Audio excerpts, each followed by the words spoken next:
En explorant les catacombes sombres sous notre ville, j'ai trébuché sur un vieux journal poussiéreux. Ce n'était pas un journal ordinaire. Les mots semblaient danser à la lueur de ma lampe torche, et la première phrase m'a glacé le sang. Aujourd'hui, tu trouveras ce journal.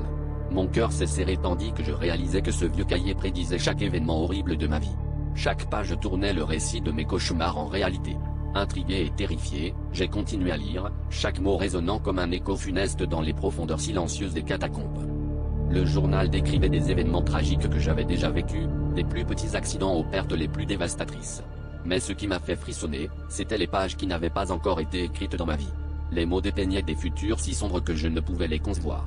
Pourtant, une phrase en particulier s'est gravée dans mon esprit: l'ombre que tu crains n'est pas celle que tu crois.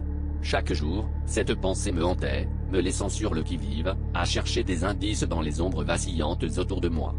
En descendant encore plus profondément dans le récit macabre du journal, j'ai découvert un passage détaillant les événements de demain. Il parlait d'une rencontre avec une figure énigmatique dans les catacombes, une silhouette encapuchonnée qui me murmurait la vérité. J'ai hésité à retourner dans ces profondeurs, mais la curiosité et l'angoisse m'ont poussé à y retourner, espérant trouver des réponses à ce mystère qui me consumait. Les catacombes, avec leurs murs humides et leurs échos étranges, semblaient respirer au rythme de mes pas précautionneux. Finalement, dans l'ombre mouvante, elle est apparue. La silhouette encapuchonnée s'est avancée, et j'ai senti une présence glaciale se refermer autour de moi. Elle a levé la tête, et à travers l'obscurité, j'ai vu mon propre visage me fixer, un rictus sinistre étirant les traits familiers. Le journal avait raison, l'ombre que je craignais n'était pas celle que je pensais.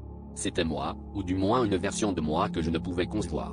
En un instant, elle a disparu, me laissant seul avec le journal et le poids insupportable de la vérité. Parfois, la plus grande terreur réside dans le reflet de nos propres ténèbres.